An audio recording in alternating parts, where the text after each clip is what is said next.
स्वागत है आप सबका हमारे YouTube channel the GS solver पे। आज की इस क्लास में दोस्तों हम फिर से रसायन विज्ञान यानी कि केमिस्ट्री का नेक्स्ट क्लास जो कि क्लास 3 है इसको लेकर के आ गए हैं और क्लास 3 जो है इसमें हम अकार्बनिक रसायन से संबंधित नोट्स और क्वेश्चन पढ़ेंगे। आप देख सकते हैं यहाँ पर रिवीजन नोट्स जो दिए जाते हैं बुक के वो भी हम कवर करेंगे। उसके अलावा जो भी 1990 से आपके 2025 फरवरी तक के क्वेश्चन इसमें शामिल किए गए हैं वो सारे क्वेश्चन हम कवर करने वाले हैं। तो आई होप कि आप वीडियो को कंप्लीट वॉच करेंगे और इससे पहले की 2 क्लासेस अगर आपने नहीं देखा है ज़रूर देख लीजिए। प्लेलिस्ट बनी हुई है। आप हमारे YouTube channel the GS solver की प्लेलिस्ट पे जाइए, वहाँ पर प्लेलिस्ट चेक कर लीजिए। क्लास की पीडीएफ अगर चाहिए तो पीडीएफ आपको मिल जाएगा हमारा टेलीग्राम ग्रुप जो द जीएस सॉल्वर का है वहाँ। तो आप ज़रूर टेलीग्राम पर जाइए और प्लेलिस्ट चेक कीजिए और प्लेलिस्ट से आप बाकी के 2 वीडियो देख लीजिए। टेलीग्राम से आपको पीडीएफ मिल जाएगा रिवीजन के लिए। और हम आगे बढ़ने से पहले यही कहेंगे कि अगर आप हमारे YouTube channel the GS solver पे नए हैं तो ज़रूर सब्सक्राइब कर लीजिए और साथ ही साथ अगर आप कमेंट कर देंगे तो और अच्छा रहेगा। अब मैं स्टार्ट करता हूँ। दोस्तों, अकार्बनिक रसायन यानी इनऑर्गेनिक केमिस्ट्री जो होता है उसके नोट्स की बात हम कर रहे हैं। सबसे पहले इसमें तत्वों का वर्गीकरण आपको देखना है, क्लासिफिकेशन ऑफ एलिमेंट्स। देखिएगा दोस्तों, आवर्त सारणी प्रमाणित तौर पर रसायन शास्त्र का अत्यंत महत्वपूर्ण विचार है। आप समझिए तो जो भी केमिस्ट्री आप कहीं भी पढ़ लो, जहाँ पर किसी तत्व से संबंधित अगर बात हो रही है तो आपको आवर्त सारणी जरूर ध्यान में रखना पड़ेगा और इसकी ज़रूरत अवश्य पड़ सकती है। तो सबसे महत्वपूर्ण हिस्सा है आवर्त सारणी, पीरियोडिक टेबल जो है वो केमिस्ट्री का।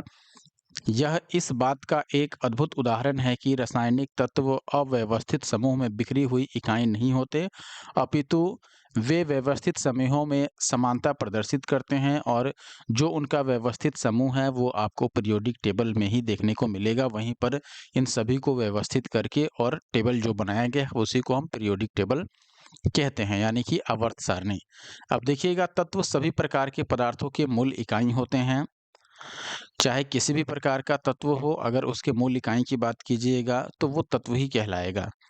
सन 1800 में केवल 31 तत्व उस समय ज्ञात थे। फिर 1865 में लगभग 63 तत्वों की जानकारी हो चुकी थी।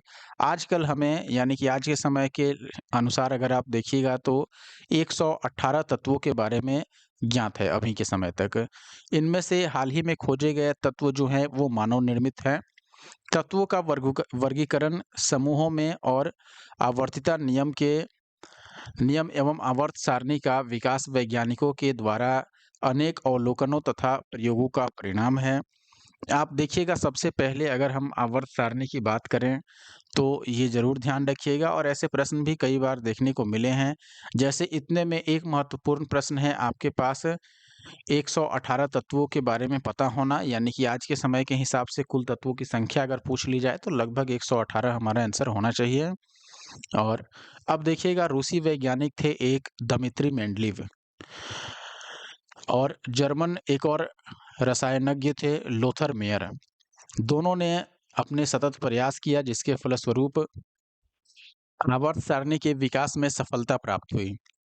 आप देखिएगा, स्वतंत्र रूप से कार्य करते हुए दोनों रसायनज्ञों ने सन 1869 में प्रस्तावित किया कि जब तत्वों को उनके बढ़ते हुए परमाणु भारों के क्रम में व्यवस्थित किया जाता है, तब नियमित अंतराल पर या नियमित अंतराल के पश्चात उनके भौतिक गुण तथा रासायनिक गुणों में समानता पाई जाती है। इसका मतलब हुआ दोस्तों कि कुछ तत्वों को अगर आप लाइन वाइज लिखिएगा, खासकर परमाणु भारों को ध्यान में रखते हुए सबसे कम परमाणु भार वाले को पहले लिखिए, फिर इससे अधिक परमाणु भार वाले को लिखिए, फिर इससे अधिक परमाणु भार वाले को लिखिए।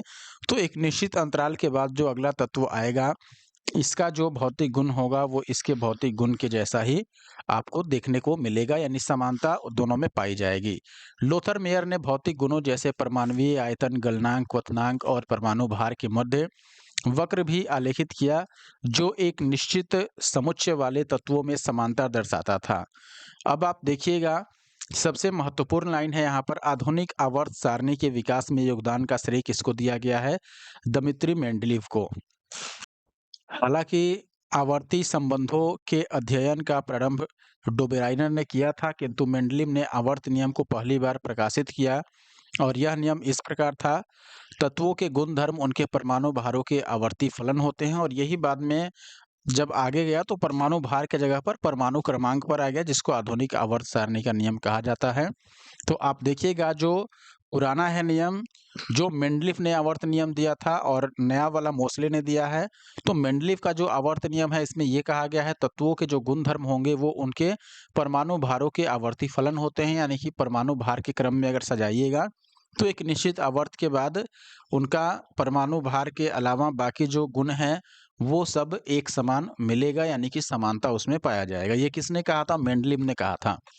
मेंडलीव ने तत्वों को क्षैतिज पंक्तियों एवं ऊर्ध्वाधर स्तंभों में उनके बढ़ते हुए परमाणु भार के अनुसार सारणी में इस क्रम में लिखा था कि समान गुण धर्म वाले तत्व एक ही ऊर्ध्वाधर स्तंभ या समूहों में पाए, यानी कि एक ही स्थान पाए, इस तरीके से उन्होंने सजाया था। मेंडलीव द्वारा तत्वों का वर्गीकरण निश्चित तौर पर लोथर मेयर के वर्गीकरण से अधिक विस्तृत था, यानी ज्यादा अच्छा था। करते हैं दोस्तों आधुनिक आवर्त नियम की। देखिए अंग्रेज भौतिक वैज्ञानिक हेनरी मोसले, यहाँ मोजले लिखा है लेकिन कई जगह ये आपको मोसले लिखा हुआ मिल सकता है इस तरीके से। तो हेनरी मोसले ने दर्शाया कि परमाणु द्रव्यमान की तुलना में किसी तत्व का परमाणु क्रमांक किसको कहते हैं? प्रोटॉनों की संख्या को। तो परमाणु क्रमांक उस तत्व के गुणों को दर्शाने में अधिक सक्षम है, यानी कि ज्यादा अच्छा होगा कि परमाणु भार यानी कि परमाणु द्रव्यमान के बदले हम तत्वों को परमाणु क्रमांक के आधार पर सजाएं। और इसी के अनुसार मेंडलीव के आवर्त नियम का संशोधन किया गया और फिर आधुनिक आवर्त नियम बनाया गया। यह नियम इस प्रकार है, तत्वों के भौतिक तथा रासायनिक गुणधर्म उनके परमाणु क्रमांकों के आवर्ती फलन होते हैं। मैंने बताया था यहाँ पर परमाणु क्रमांक आ गया है, जबकि पहले में परमाणु द्रव्यमान था या फिर परमाणु भार आप कह सकते हैं। तो वो मेंडलीव ने बताया था कि परमाणु भार के यानी परमाणु द्रव्यमान के आवर्ती फलन होते हैं, और मोसले ने बताया कि जो तत्वों के भौतिक और रासायनिक गुणधर्म हैं वो उनके परमाणु क्रमांक के आवर्ती फलन हैं।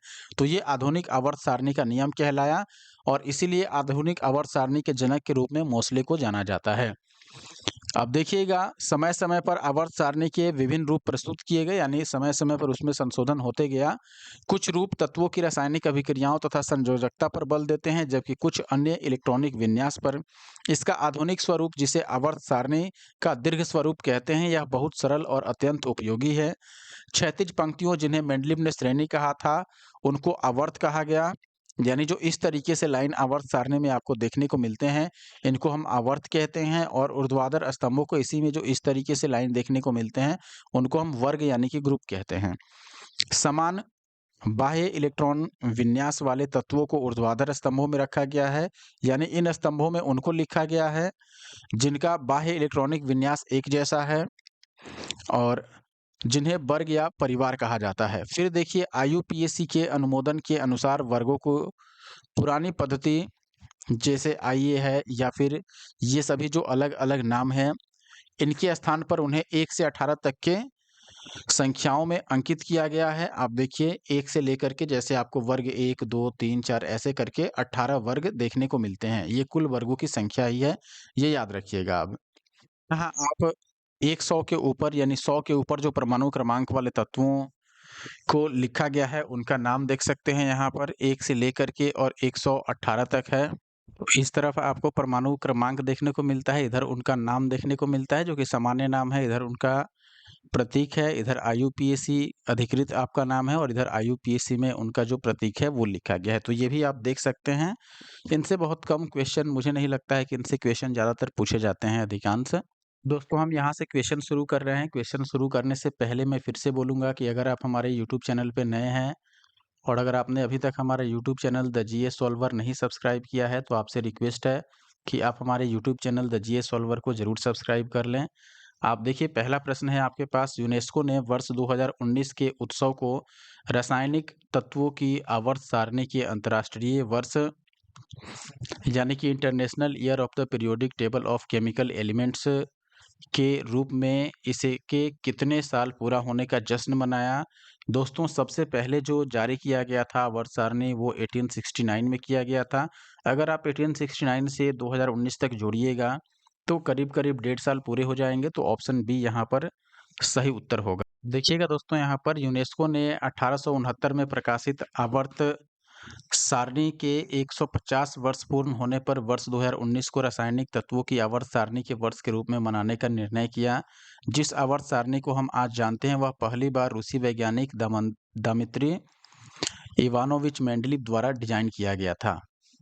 ये दोस्तों यहाँ पर कथन दिया गया है आपको और कारण दिया गया है। कथन में क्या है?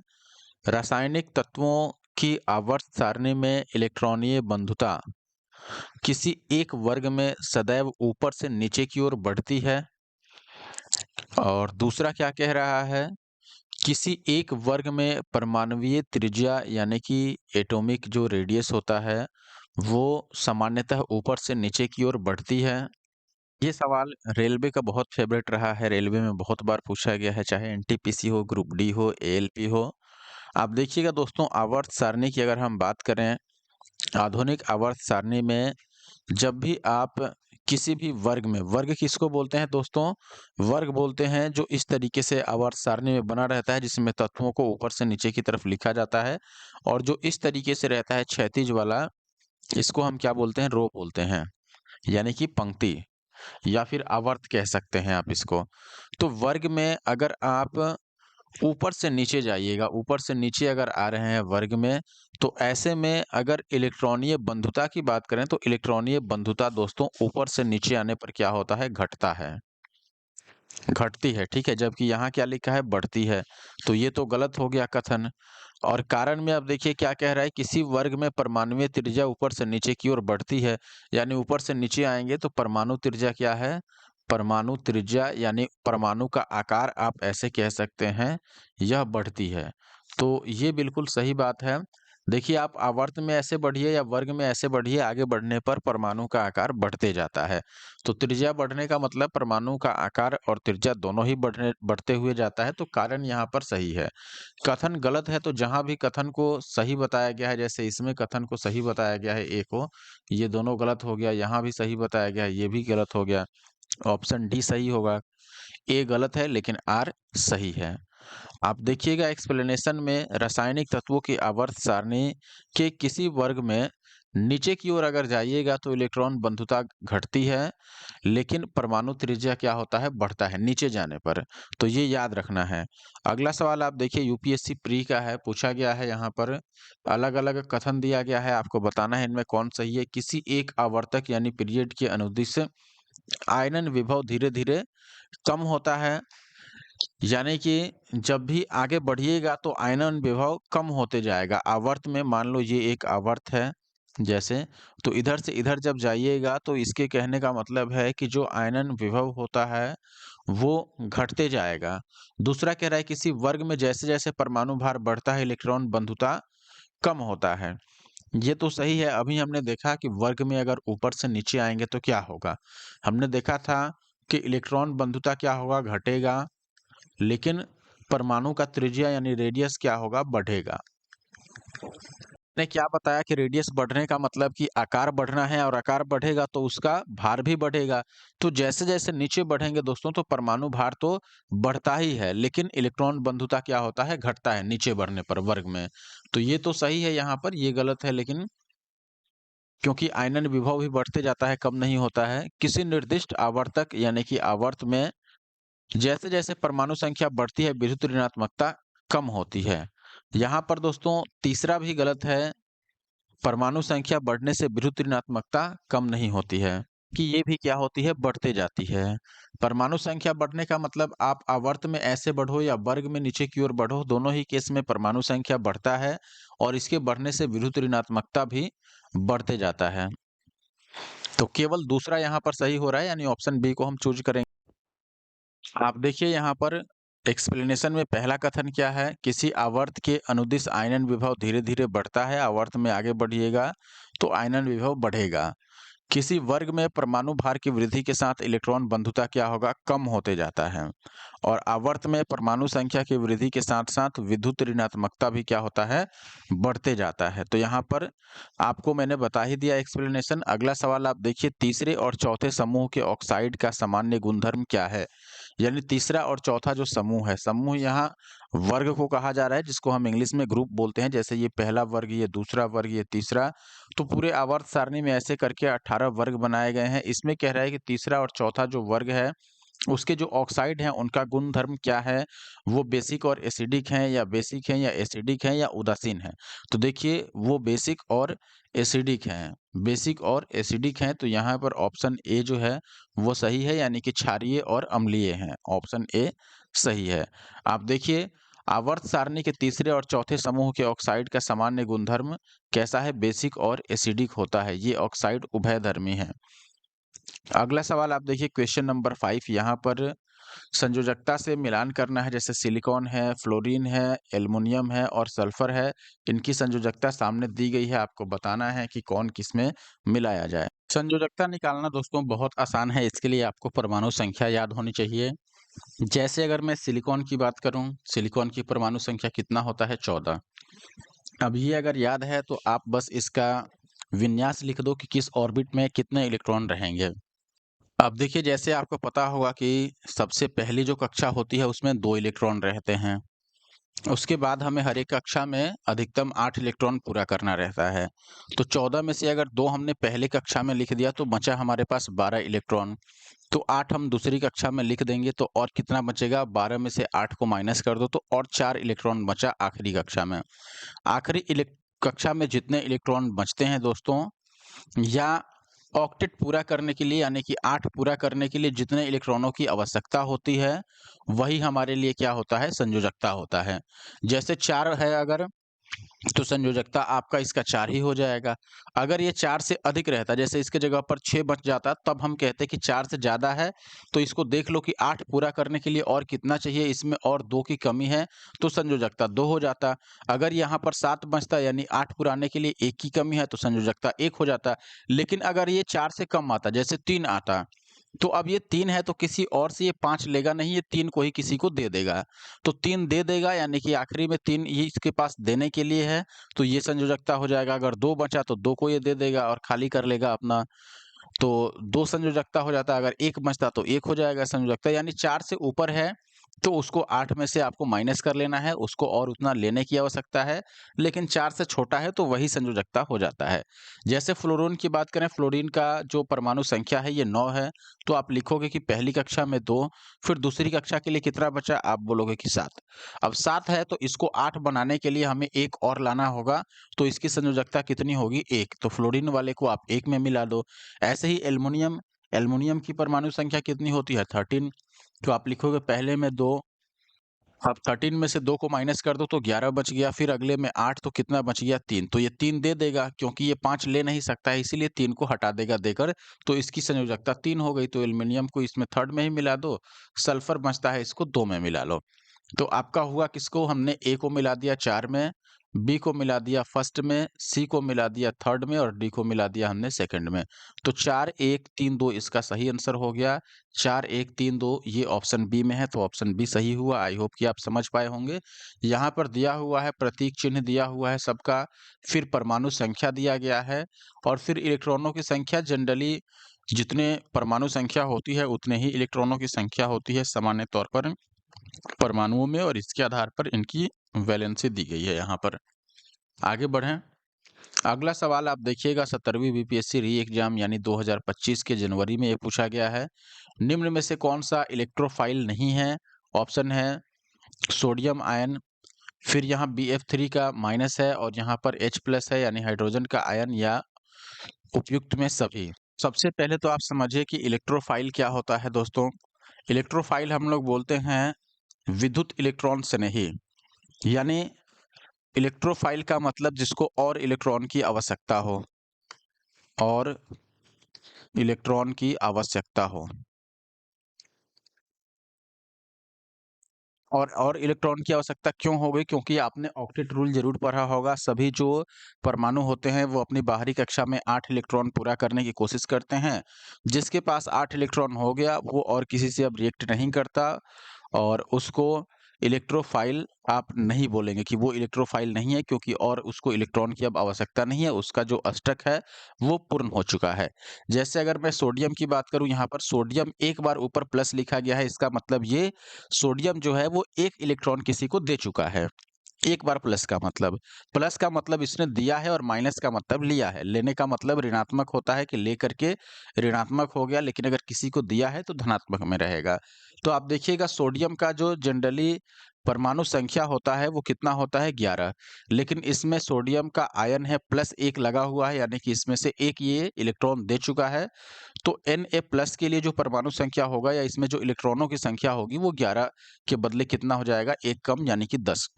अब इसको सजाओ तो पहली कक्षा में 2 इलेक्ट्रॉन रहेंगे, 10 में से 2 अगर चला गया तो दूसरी कक्षा के लिए 8, और आखिरी कक्षा में 8 इलेक्ट्रॉन पूरे हो गए, यानी कि इसका ऑक्टेट कंप्लीट है। इसको और इलेक्ट्रॉन ना तो अब लेना है और ना ही देना है, इसीलिए ये इलेक्ट्रॉन से नहीं अब नहीं है, यानी कि इलेक्ट्रोफाइल ये नहीं है। बाकी किसी और को देखोगे जैसे, तो वहाँ पर इलेक्ट्रॉन की आवश्यकता हो जाएगी। जैसे मान लो मैं ऑक्सीजन को ही लिखूँ कि ऑक्सीजन इलेक्ट्रॉन से नहीं है कि नहीं, तो ऑक्सीजन के लिए परमाणु संख्या 8 होता है। पहली कक्षा में 2 इलेक्ट्रॉन और दूसरी कक्षा में 6, यानी इसको और 2 इलेक्ट्रॉन लेने की आवश्यकता है, यानी कि ये इलेक्ट्रोफाइल है, क्योंकि इसको इलेक्ट्रॉन की आवश्यकता है अभी। देखते हैं दोस्तों, सोडियम आयन वास्तविक इलेक्ट्रोफाइल यानी विद्युत इलेक्ट्रॉन से नहीं है, क्योंकि इसका अष्टक पूर्ण हो जाता है। इलेक्ट्रोफाइल धनात्मक रूप से आवेशित हो सकते हैं या उनमें रिक्त कक्ष हो सकते हैं। H+ तथा Bf3- इलेक्ट्रोफाइल के उदाहरण हैं। अगला सवाल क्या है दोस्तों, भूपर्पट्टी में सर्वाधिक पाया जाने वाला तत्व कौन है? बहुत आसान सवाल और बहुत बार पूछा गया है दोस्तों। भूपर्पट्टी मतलब पृथ्वी का सबसे ऊपरी परत जो होता है उसको भूपर्पट्टी बोलते हैं। और इसमें सबसे अधिक पाया जाने वाला तत्व कौन सा है दोस्तों? ऑक्सीजन। आप देखिएगा भूपर्पट्टी पर दोस्तों द्रव्यमान प्रतिशत के रूप में अगर आप देखिएगा तो ऑक्सीजन 46.60% है। सिलिकॉन दूसरा तत्व है जो सबसे अधिक मात्रा में पाया जाता है और इसकी जो प्रतिशतता है वो है 27.72। एल्युमिनियम लगभग 8.13% है। आयरन 5%, कैल्शियम 3.65% और कार्बन लगभग 0.6% पाया जाता है। अगला सवाल मिलता-जुलता है, आईएएस प्री 1997 का है और आप देखेंगे बीपीएससी में भी यही पूछा गया था सवाल। भूपर्पट्टी पर द्रव्यमान प्रतिशत के रूप में निम्नलिखित में से कौन सा एक सर्वाधिक मात्रा में पाया जाने वाला तत्व है? हमने अभी देखा ऑक्सीजन पहले नंबर पे है और दूसरे पे कौन सा है? सिलिकॉन। अगला सवाल फिर से आप देखिए, ऑक्सीजन के बाद सबसे अधिक उपलब्ध कौन सा मूल तत्व है? एमपीपीसीएस प्री में पूछा गया, अभी हमने पढ़ा था सिलिकॉन दूसरा तत्व है जो ऑक्सीजन के बाद सबसे अधिक मात्रा में मौजूद है। धरती की सतह पर ऑक्सीजन के बाद सबसे अधिक उपलब्ध मूल तत्व सिलिकॉन है। इसकी खोज 1824 में जे बर्जेलियस ने की थी। यह लैटिन भाषा के सिलिकस शब्द से बना है। सिलिकॉन चिप का प्रयोग कंप्यूटर के सेमीकंडक्टरों में होता है। अगला सवाल आप देखिएगा, निम्नलिखित में विश्व में कौन सा सर्वाधिक पाया जाने वाला तत्व है? तो ये तो अभी हमने देखा ऑक्सीजन, परसेंटेज 46% के आसपास है, 46 पॉइंट समथिंग है। तो ऑप्शन बी यहाँ पर। अच्छा, यहाँ पर देखिए विश्व की बात की गई है। विश्व में और भूपर्पट्टी में अंतर है। अगर विश्व में बात कीजिएगा तो हाइड्रोजन ही होगा, लेकिन पृथ्वी का जो धरती का ऊपरी सतह है उसको भूपर्पट्टी बोलते हैं, उसमें अगर पूछा जाए तो वहाँ ऑक्सीजन आंसर होगा।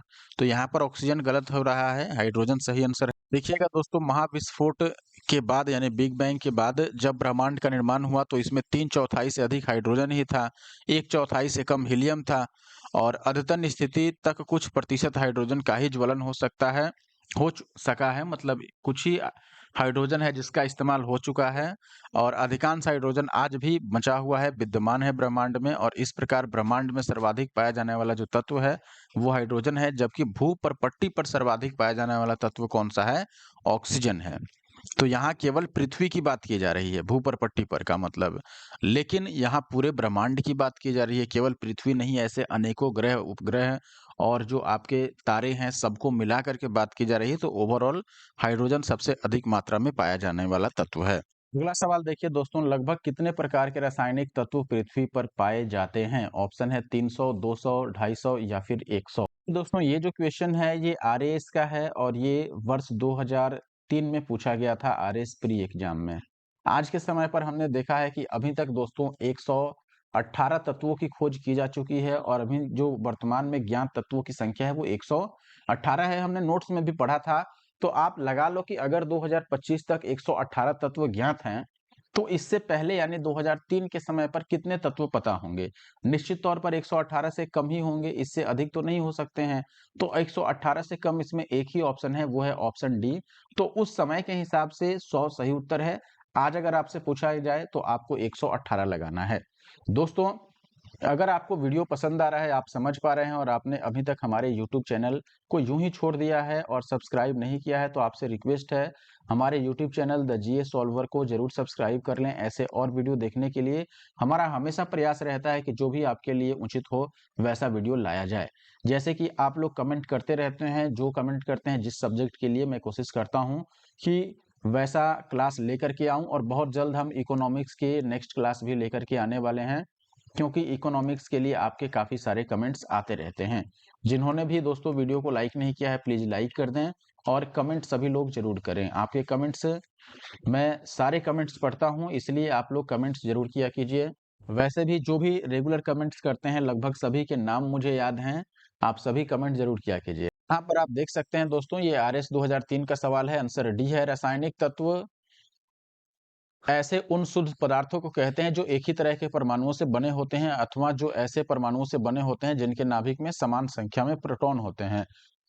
अभी तक कुल 118 तत्वों की पहचान की गई है। प्रश्न काल में यानी 2003 में लगभग 100 तत्वों की खोज हो चुकी थी उस समय, इसलिए ऑप्शन डी सही है। अगला सवाल है, निम्नलिखित में से कौन सा मूल तत्व है? मूल तत्व का मतलब जिसके सभी परमाणु एक समान हो, यानी कि एक ही प्रकार की परमाणुओं से बना हो। रेत जो होता है दोस्तों, ये आपका मिश्रण होता है। हीरा है, संगमरमर है और शक्कर है। तो हीरा यहाँ पर सही आंसर होगा, डायमंड। आप देखिएगा यहाँ पर हीरा जो है वो रासायनिक रूप से कार्बन का शुद्धतम रूप है, ये कार्बन का अपरूप है। आपने पढ़ा होगा कार्बन के दो अपरूप होते हैं, जिसमें एक होता है हीरा और एक होता है ग्रेफाइट। तो यहाँ पर आप देखिएगा शुद्धतम रूप है यह, चूंकि क्रिस्टलीय अपरूप है इसलिए यह भी तत्व कहलाएगा कार्बन के जैसा। रेत मुख्यतः सिलिकॉन और ऑक्सीजन, संगमरमर कैल्शियम, कार्बन एवं ऑक्सीजन, इस तरीके से। जैसे रेत का देखिएगा तो सिलिकॉन और ऑक्सीजन का मिश्रण है। संगमरमर का देखिएगा, हालांकि इसको यौगिक यहाँ पर कहा गया है। संगमरमर कैल्शियम, कार्बन तथा ऑक्सीजन का मिश्रण है और यौगिक है। और ऐसे ही शक्कर जो है ये कार्बन, हाइड्रोजन और ऑक्सीजन का यौगिक है। यौगिक और मिश्रण में थोड़ा अंतर है दोस्तों। देखिए मिश्रण क्या होता है, आप किसी भी मात्रा में मिला सकते हैं। जैसे मान लो मैंने बोला कि चीनी को, नमक को किसी भी अनुपात में मिला दो, जैसे ये 5 केजी, ये 3 केजी, ये 5 केजी, ये 2 केजी, किसी भी तरह से मिला दो तो वो मिश्रण बन जाएगा। लेकिन एक निश्चित अनुपात में अगर मिलाया जा रहा है, जैसे जल है, जल में हाइड्रोजन और ऑक्सीजन मिलाया जाता है, H2O यानी H के 2 परमाणु और ऑक्सीजन के 1 परमाणु, तो यहाँ पर ये 2 और 1 का अनुपात फिक्स है। तो अनुपात अगर फिक्स रहता है तो वो यौगिक कहलाता है, फिक्स नहीं रहता है तो वो मिश्रण कहलाता है। हीरे की खनिजीय बनावट क्या है, यानी हीरा किससे बना है, किस खनिज से बना है? तो ये कार्बन से बना है, ये हमने पढ़ा है, कार्बन का अपरूप है यह।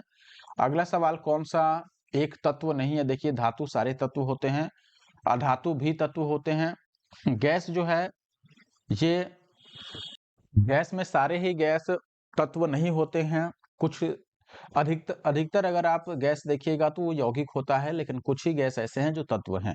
जबकि धातु, अधातु, उपधातु ये सारे ही तत्व होते हैं, इसलिए हमें गैस को सही उत्तर चुनना चाहिए, क्योंकि अधिकांश गैस तत्व नहीं होते हैं।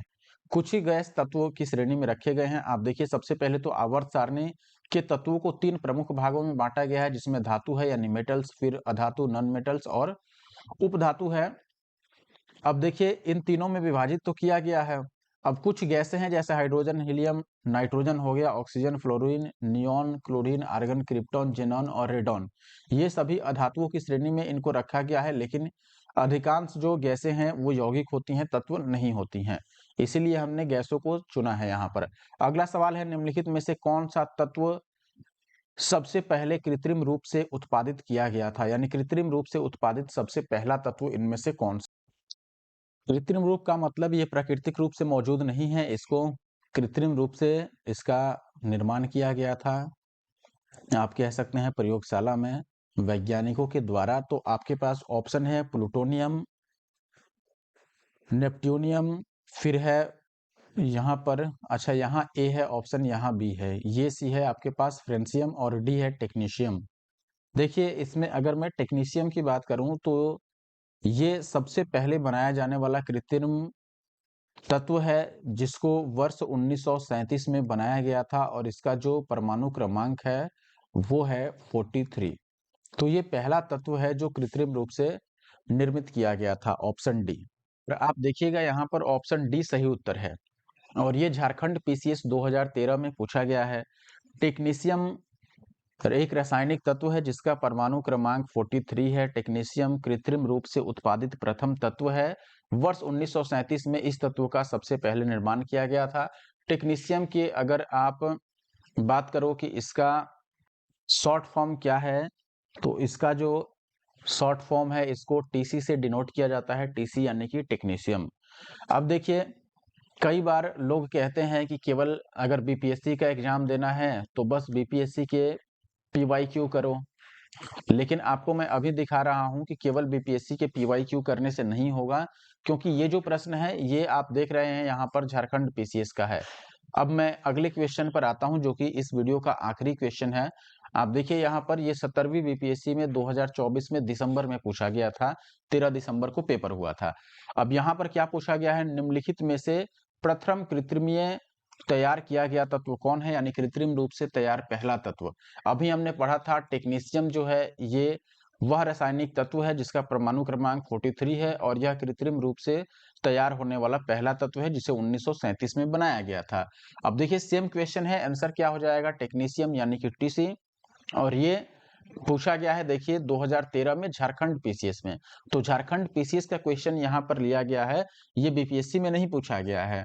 तो इसीलिए मैं कह रहा हूँ कि घटना चक्र जो है वो पढ़िए किताब, क्योंकि इसमें सारे स्टेट पीसीएस के क्वेश्चन आपको मिलते हैं और वहीं से क्वेश्चन पूछे भी जाते हैं। आप देखिएगा यहाँ पर प्रथम बार कृत्रिम रूप से तैयार किया गया जो तत्व है वो टेक्टेनियम यहाँ पर लिखा गया है, लेकिन उसी को देखिएगा आप कई बार टेक्नीशियम बोला जाता है और यहाँ पर इंग्लिश में जैसे देखिएगा तो टेक्टेनियम ही लिखा गया है, टेक्नेटियम यहाँ पर लिखा गया है। तो ये पढ़ने के ऊपर है। हाँ मुझे लगता है कि यहाँ पर ये गलत लिख दिया गया है, लेकिन टीसी आप याद रखिए ये सही आंसर है।